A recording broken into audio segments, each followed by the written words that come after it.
Hi friends, my mind for എന്ന YouTube ചാനലിലേക്ക് എല്ലാവർക്കും സ്വാഗതം. ഞാൻ ഇന്ന് നിങ്ങളെ പരിചയപ്പെടുത്തുന്നത് എൻ്റെ വീട്ടിലെ കുറച്ച് ഔഷധ ചെടികളും അതുപോലെ ഫലവൃക്ഷങ്ങളെ പറ്റിയാണ്. എങ്കിൽ എൻ്റെ വീഡിയോ ആരും സ്കിപ്പ് ചെയ്യാതെ മുഴുവനായിട്ടും കാണുക. എങ്കിൽ നമുക്ക് നേരെ വീട്ടിലേക്ക് പോകാം. കൃഷ്ണതുളസി ഏറെ ഔഷധ ഗുണമുള്ള ചെടിയാണ്. നമുക്ക് ചെറിയൊരു പനിയൊക്കെ വന്നിട്ടുണ്ടെങ്കിൽ ചുക്ക് കാപ്പിയൊക്കെ വെക്കാം ഇതിൻ്റെ ഇല ഉപയോഗിച്ചിട്ട്.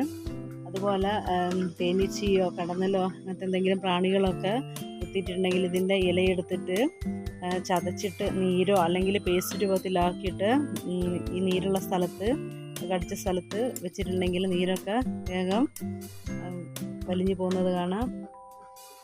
കൃഷ്ണതുളസിക്ക് ഏറെ ഔഷധ ഗുണമുള്ളത് കൊണ്ട് തന്നെയായിരിക്കാം രാവിലെയൊക്കെ അധികം തേനീച്ചകൾ ഇതിൻ്റെ തേൻ ശേഖരിക്കാൻ വരാറുണ്ട്.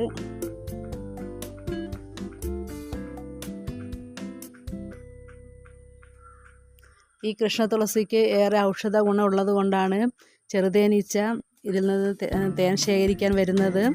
അതുകൊണ്ട് ആണ് ചെറുതേനിന് ഏറെ ഔഷധ ഗുണം ഉള്ളതും. പിന്നെ എൻ്റെ വീട്ടിൽ 2 തരം തുളസിയുണ്ട്, കൃഷ്ണതുളസിയും സാധാ തുളസിയും. കൃഷ്ണതുളസിയുടെ പ്രത്യേകത എന്നാൽ ഈ കൃഷ്ണതുളസിയുടെ ഈ തണ്ടിന് ഒരു വയലറ്റ് നിറമാണ്, വയലറ്റ് കലർന്നൊരു നിറവും ഇലയ്ക്കൊരു ഡാർക്ക് പച്ച നിറമാണ്. സാധാ തുളസി അതിൻ്റെ തണ്ടിനൊരു വെള്ള നിറമാണ്, പച്ച കലർന്നൊരു വെള്ള നിറവും പൂവും ഒരു വെള്ള നിറത്തിലുള്ളൊരു പൂവാണ്. ഇതാണ് ഇതിൻ്റെ പ്രത്യേകത. ഇതാണ് പനിക്കൂർക്കൽ. ഇത് എവിടെയും ഉണ്ടാകും. കുറച്ചും മണ്ണ് ഒരു ചട്ടിയിൽ ഇട്ട് കൊടുത്ത് അതിലൊരു തണ്ട് കുത്തി വെച്ചിട്ടുണ്ടെങ്കിൽ പെട്ടെന്ന് തന്നെ വേര് പൊട്ടും. ഇത് കണ്ടില്ലേ, ഈ ചട്ടിയിൽ നിന്ന് ഇങ്ങനെ നീണ്ടു പോയിട്ട് ഇതിൻ്റെ വേരൊക്കെ ഇതേപോലെ തന്നെ ഇങ്ങനെ കിളുത്ത് വരുന്നുണ്ട്. ഇവിടുന്ന് ഒടിച്ചിട്ട് നമുക്ക് വേണമെങ്കിൽ നടാം. ഈ പനിക്കൂർക്കലിൻ്റെ ഇല ചെറിയ മക്കൾക്കൊക്കെ വിട്ടുമാറാത്ത കഫക്കെട്ടൊക്കെ ഉണ്ടെങ്കിൽ ഇതിൻ്റെ ഇല വാട്ടിയിട്ട് അതിൻ്റെ നീര് പിഴിഞ്ഞു കൊടുത്താൽ കഫക്കെട്ടൊക്കെ മാറും. അതുപോലെ വലിയ ആളുകൾക്കും ഇതിൻ്റെ നീര് കുടിച്ചിട്ടുണ്ടെങ്കിലൊക്കെ കഫക്കെട്ടൊക്കെ മാറും. നല്ല ഔഷധ ഗുണമുള്ളൊരു ഇലയാണ് പനിക്കൂർക്കൽ. കന്നിക്കൂർക്കലും എന്ന് പറയും ചില സ്ഥലങ്ങളിലത്. വെളിച്ചെണ്ണ മുറുക്കുന്നതിലൊക്കെ ഈ ഇലയിട്ട് മുറുക്കാറുണ്ട്. പിന്നെ അതുപോലെ ചുക്കാപ്പി ഉണ്ടാക്കുന്നതിലും ഇതിൻ്റെ ഇല ഒരു 3-4 ഇട്ടാലും നല്ല ഗുണമുണ്ടാകും. ഇതാണ് രാമച്ചം. എല്ലാ സ്ഥലത്തും ഉണ്ടാകുന്ന സാധാരണ ഒരു ചെടിയാണ്. ഇതിൻ്റെ വേരാണ് നമ്മൾ ദാഹശമനിയായിട്ടൊക്കെ ഉപയോഗിക്കുന്നത്.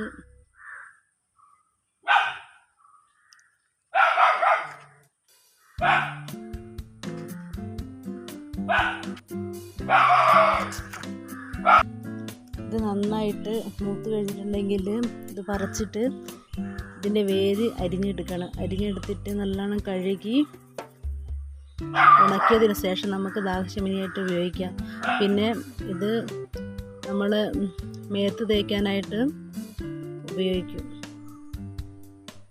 പിന്നെ ആയുർവേദ മരുന്നുകളിലൊക്കെ ഉപയോഗിക്കാറുണ്ട് ഈ രാമച്ചത്തിൻ്റെ വേര്. പിന്നെ ഇത് പ്രത്യേക തരം ഒരു ചെടിയാണ്, തീയില എന്ന് പറയും ഞങ്ങൾ. പെട്ടെന്ന് നമ്മൾക്ക് ഉണ്ടാകുന്ന പൊള്ളലൊക്കെ ഇതിൻ്റെ ഇല ചതച്ചിട്ട് ആ നീരിങ്ങനെ ധാര ഒഴുക്കുകയാണെങ്കിൽ പൊള്ളിയ ഭാഗത്ത് പൊക്കള തട്ടാതെ നല്ല ശമനമുണ്ടാകും. അപ്പോൾ നമ്മൾ ആ പൊള്ളലിൻ്റെ ആ കാഠിന്യം മാറുന്നത് വരെ നമ്മൾ ഇതിൻ്റെ നീരിങ്ങനെ ധാര ഒഴുക്കുകയാണെങ്കിൽ ആ പൊള്ളിയ ഭാഗത്ത് കല പോലും ഉണ്ടാവില്ല, സാധാ സ്കിന്ന് പോലെ തന്നെയാകും. അത്രയും ഔഷധമുള്ളൊരു ചെടിയാണിത്.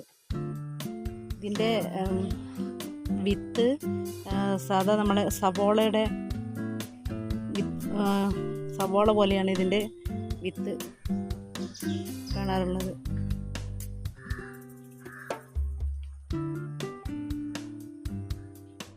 പിന്നെ വേറൊരു തരം ചീരയാണ് ഇത്. ഇതാണ് സാമ്പാർ ചീര. ഇത് അരിഞ്ഞു കഴിഞ്ഞിട്ടുണ്ടെങ്കിൽ ഒരു പ്രത്യേക ഒരു കൊഴുപ്പാണ്. നമുക്ക് ഇത് അരിയുമ്പോൾ തന്നെ ഒരു വെണ്ടയ്ക്കൊക്കെ മുറിക്കുന്ന ഒരു കൊഴുപ്പാണ് കയ്യിൽ അനുഭവപ്പെടുക. പക്ഷെ നല്ല ഔഷധ ഗുണമുണ്ട് ഇതിൻ്റെ ചീരയ്ക്ക്. സാമ്പാർ ചീര എന്നാണ് ഞങ്ങൾ ഇതിനെ പറയാറ്. പിന്നെ ഈ ചീര അറബിച്ചീര എന്നും പറയും, മധുരച്ചീര എന്ന് പറയും. ഇത് ഉപ്പേരി വെച്ച് കഴിഞ്ഞിട്ടുണ്ടെങ്കിൽ ഒരു ചെറിയൊരു മധുരമാണ്. അത് മക്കൾക്കൊക്കെ ഉപ്പേരി വെച്ചാൽ ഭയങ്കര ഇഷ്ടമാണ് ഈ ചീര. നല്ല അയൺ കണ്ടൻറ്റ് കൂടുതലുള്ള ഒരു തരം ചീരയാണിത്. ഇതിൻ്റെ വിത്താണ് ഈ കാണുന്നത്. ഇതിൻ്റെ കമ്പ് മുറിച്ച് കുഴിച്ചിടുകയാണെങ്കിൽ ഏത് സ്ഥലത്തും നന്നായിട്ട് വളരും. പിന്നെ ഇതാണ് വേറൊരു തരം ചീരയാണ്, ചായ മൻസ, മെക്സിക്കൻ ചീര എന്നൊക്കെ പറയും. ഏറെ ഔഷധ ഗുണങ്ങളുള്ള ചീരയാണ്. ഇത് സാധാ ഉപ്പേരി വെക്കുന്നത് പോലെ ഈ ചീര അങ്ങനെ പെട്ടെന്നൊന്നും ഉപ്പേരി വെക്കാൻ പറ്റില്ല. ഇതിൽ ചെറിയൊരു വിഷാംശമുണ്ട്. ഇതിൻ്റെ വീട് ഞാൻ അടുത്ത ദിവസം തന്നെ കാണിക്കുന്നുണ്ട് ഇതെങ്ങനെയാണ് ഉപ്പേരി വെക്കുന്നത്. ഇതാണ് നീലമരി. ഇതിട്ട് എണ്ണ കാച്ചിട്ടുണ്ടെങ്കിൽ മുടി നന്നായി തഴച്ച് വളരും. ഇത് നീലഭൃങ്ങാതിയിലൊക്കെ ഏറ്റവും പ്രാധാന്യമുള്ളൊരു കൂട്ടാണ് ഈ നീലമരി. ഇതിട്ട് എണ്ണ കാച്ചിട്ടുണ്ടെങ്കിൽ എണ്ണ ഒരു പ്രത്യേക ഒരു നീല നിറത്തിലാണ്, നീല കലർന്ന ഒരു പച്ച നിറമാണ്. തലയിലെ താരൻ പോകാനും അതുപോലെ മുടി തഴച്ച് വളരാനും മുടിക്ക് നല്ല കറുപ്പ് കിട്ടാനൊക്കെ ഏറ്റവും നല്ലൊരു ഇലയാണിത്. ഇതാണ് ഞങ്ങളുടെ മഞ്ഞൾ കൃഷി. ഞങ്ങൾ കടയിൽ നിന്ന് മഞ്ഞളൊന്നും വാങ്ങാറില്ല, മഞ്ഞൾപ്പൊടിയും വാങ്ങാറില്ല. ഞങ്ങൾ കൃഷി ചെയ്ത് തന്നെയാണ് ഞങ്ങൾക്ക് ആവശ്യമായ മഞ്ഞൾ ശേഖരിക്കുന്നത്. എല്ലാ വർഷവും കൃഷി ചെയ്യാറുണ്ട്.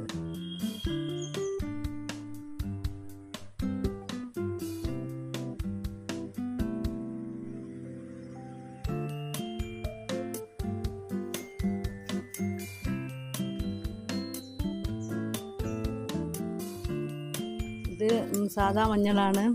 ഞങ്ങൾക്ക് കറികൾക്കൊക്കെ ഉപയോഗിക്കാൻ വേണ്ടിയിട്ടാണ് ഇത് കൃഷി ചെയ്യുന്നത്. പിന്നെ ഇവിടെ കസ്തൂരി മഞ്ഞളുണ്ട്, അത് ഞാൻ കാണിച്ചു തരാം. ഇതാണ് കസ്തൂരി മഞ്ഞൾ. ഇത് സാധാ മഞ്ഞൾ പോലെയല്ല, ഇത് പൊട്ടിച്ച് നോക്കിയ ഒരു ഇളം മഞ്ഞയാണ് ഇതിൻ്റെ വിത്തിന്. അപ്പോൾ നമ്മുടെ മുഖത്തൊക്കെ അരച്ച് തേച്ചാൽ നല്ല മാറ്റം ഉണ്ടാകും. മുഖത്തെ പാടുകളും പീരിയഡ്സ് സമയത്തുണ്ടാകുന്ന പിമ്പിൾസൊക്കെ മാറാൻ ഇത് അരച്ച് പുരട്ടിയാൽ നല്ല മാറ്റം ഉണ്ടാകും. നല്ലൊരു ഗ്ലോ ആയിരിക്കും മുഖം. ഇതാണ് കസ്തൂരി മഞ്ഞളിൻ്റെ വിത്ത്. ഇത് പൊട്ടിച്ചാൽ ഞാൻ കാണിച്ചു തരാം, ഒരു ഇളം മഞ്ഞ നിറമാണ്. സാധാ മഞ്ഞളെ പോലെയല്ല, ഒരു ഇളം മഞ്ഞ നിറമാണ് ഇതിൻ്റെ വിത്തിന്. ഇതാണ് ചീരാപ്പറങ്കി. ഇതിൻ്റെ ഗുണം എന്നാൽ ഈ BP അതുപോലെ ഹൈ കൊളസ്ട്രോളൊക്കെ ഉള്ളവർക്ക് ഇതിൻ്റെ ചമ്മന്തിയോ അതുപോലെ ഇത് കറിയിലിട്ടോ അല്ലാതെ കടിച്ച് കൂട്ടാനൊക്കെ വളരെ ഉത്തമമാണ്. അപ്പം ഹൈ കൊളസ്ട്രോളും BP ഒക്കെ ഉള്ളവർക്ക് ഇത് ഒരു 3-4 എണ്ണം നമ്മൾ ചോറ് തിന്നേരം കടിച്ച് ചവച്ച് അരച്ച് തിന്നിട്ടുണ്ടെങ്കിൽ വളരെ അവരുടെ കൊളസ്ട്രോളും അതുപോലെ BP ഒക്കെ ഉള്ളവരാണെങ്കിൽ നന്നായി കുറയും. എല്ലാവരും ഇതൊന്ന് ട്രൈ ചെയ്ത് നോക്കണം. ഇത് ഒരൊറ്റ തൈയാണ് ഞങ്ങൾ കുഴിച്ചിട്ടത്. നിറയെ മുളകുണ്ടായിട്ടുണ്ട്. എല്ലാവരുടെയും വീട്ടിൽ ഇതുപോലത്തെ ഒരു തൈ നട്ടിട്ടുണ്ടെങ്കിൽ വളരെ നല്ലതാണ്. ഇത് മുരിങ്ങയുടെ ഇലയാണ്. ഇത് ഞാൻ പ്രത്യേകം പരിചയപ്പെടുത്തേണ്ട ആവശ്യമില്ല, അധികം എല്ലാവരുടെയും വീട്ടിൽ കാണപ്പെടുന്ന ഒരു ഇലയാണിത്. അപ്പോൾ വിറ്റാമിൻ A ആണ്, കണ്ണിൻ്റെ ആരോഗ്യത്തിനൊക്കെ വളരെ ഉത്തമമായതാണ്. ഇതിൻ്റെ ഉപ്പേരി അതുപോലെ തോരനൊക്കെ വെച്ച് കൂട്ടുന്നത് നല്ലതാണ്. കാഴ്ചശക്തിയൊക്കെ വർദ്ധിക്കും. മക്കൾക്കെല്ലാം ഇതിൻ്റെ ഉപ്പേരി വെച്ച് കൊടുക്കുന്നത് നല്ലതാണ്. വൈറ്റമിൻ എ ആണ് ഇതിൽ അടങ്ങിയിരിക്കുന്നത്. ഇതാണ് സർവ്വസുഗന്ധി. ഇത് ചെറിയൊരു മരമാണ്. ഞാൻ ചെറിയൊരു തൈ കാർഷിക കർമ്മസേനയിൽ നിന്ന് വാങ്ങി നട്ടതാണ്. ഇവിടെ ഏകദേശം ഒരു 2 മീറ്റർ ഹൈറ്റിൽ പൊന്തിയിട്ടുണ്ട്. ഇതിൻ്റെ ഇല നമ്മൾ ഉണക്കിയിട്ടോ അല്ലെങ്കിൽ പച്ചയായിട്ടോ ഒരു ഇലയുടെ ഒരു 1/4 ഭാഗം മതി. ഒരു 3-4 ലിറ്റർ വെള്ളത്തിലൊക്കെ തിളപ്പിച്ച വെള്ളത്തിൽ ഒരു ഇലയുടെ ഒരു ചെറിയൊരു കഷ്ണം മുറിച്ചിട്ടുണ്ടെങ്കിൽ വെള്ളത്തിനൊക്കെ നല്ല ടേസ്റ്റാണ്. ഞാനിവിടെ ഇതിൻ്റെ വെള്ളം അധികം തിളപ്പിച്ച് കുടിക്കാറുണ്ട്. നല്ലൊരു ഗന്ധമാണ് ഇതിൻ്റെ വെള്ളത്തിന്. ഇതാണ് ഞങ്ങളുടെ കുരുമുളക് കൃഷി. ഇവിടെ മരങ്ങൾ കുറവായതുകൊണ്ട് വീടിൻ്റെ ബേക്കിൽ മതിലിങ്ങനെ ശൂന്യമായിരിക്കുന്നു. അപ്പം ഇവിടെ ഇങ്ങനെ കുരുമുളക് വള്ളി ഞങ്ങൾ നന്നായിട്ട് പടർത്തിയിട്ടുണ്ട്. നല്ല ഹൈറ്റിൽ പോയിട്ടുണ്ട്. നന്നായിട്ട് കായുമുണ്ട്.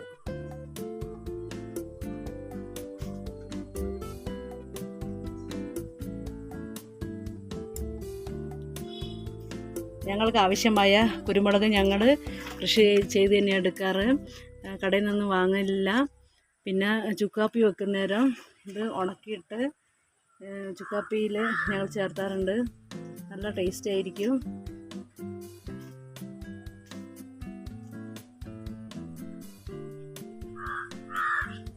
എല്ലാവരും വീട്ടിൽ ഇതുപോലെ കുരുമുളകൊക്കെ നട്ട് വളർത്തണം.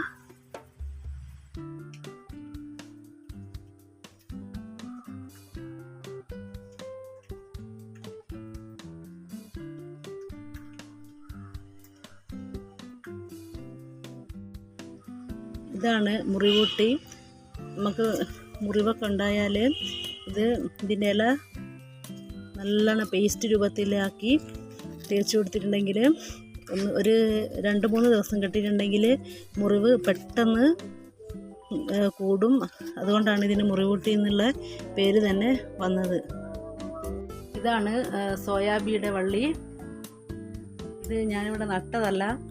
ഇത് ഇൻ്റർലോക്കിൽ ഇതിൻ്റെ ഒരു വിത്ത് വീണ് ഇത് തന്നെ കഷ്ടപ്പെട്ട് ഇങ്ങനെ വളർന്ന് ഇത് തന്നെ കണ്ടെത്തി ഇതാ നേരെ ഇതിലേക്ക് പൂക്കിലേക്ക് വന്ന് നല്ലോണം പന്തലിച്ച് നിൽക്കുന്നുണ്ട്. ഇതിൻ്റെ കായാകുന്നേരം ഞാനൊരു വീഡിയോ ഇടുന്നുണ്ട്. അപ്പോൾ ഇതിൽ കായൊന്നുമില്ല. വളരെ ഔഷധ ഗുണമുള്ള ഒരു പയറിനത്തിൽപ്പെട്ട ഒരു ചെടിയാണ് സോയാബീൻ. ഇതൊക്കെയാണ് എൻ്റെ വീട്ടിലുള്ള ഔഷധ ഗുണമുള്ള ചെടികൾ. അപ്പം എൻ്റെ വീഡിയോ എല്ലാവർക്കും ഇഷ്ടപ്പെട്ടാൽ എല്ലാവരും ലൈക്ക് ചെയ്യുക, ഷെയർ ചെയ്യുക, സബ്സ്ക്രൈബ് ചെയ്യുക. വീണ്ടും മറ്റൊരു വീഡിയോയിൽ കാണുന്നത് വരെ എല്ലാവർക്കും താങ്ക് യു.